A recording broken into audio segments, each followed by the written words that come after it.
Hello, church family. It's 2 Minute Tuesday.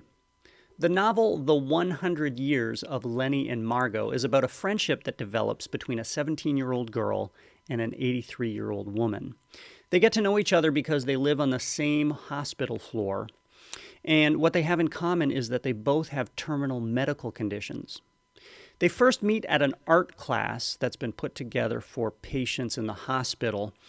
And the teacher who's teaching is brand new to her job, so she doesn't know anybody yet.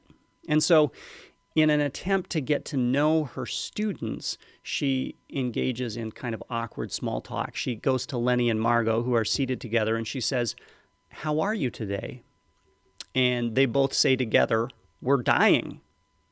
There's this awkward pause, and it seems as though the conversation is over. But then the teacher says, well, yes and no. What I mean is, you're not dying right now. In fact, right now you're living. Your heart is beating, and your eyes are seeing, and your ears are hearing.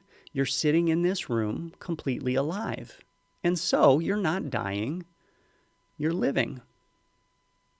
There's this pause. The two are quiet as that sinks in. And then Lenny, the 17-year-old girl who's the narrator, says, "In the quiet, I got this feeling I've never felt with anyone, that I had all the time in the world."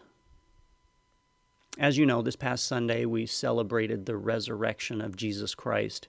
And the day after Easter, we often pause and ask ourselves, that was great, but what difference did it make? The difference Easter makes is this: though we are dying, we're also living. In fact, because Jesus arose, we can trust that we will always be living. Faith in Jesus brings us into a life that will never end. The Apostle Paul puts it this way in Romans 8: "If Christ is in you, then even though your body is subject to death because of sin, the Spirit gives life because of righteousness.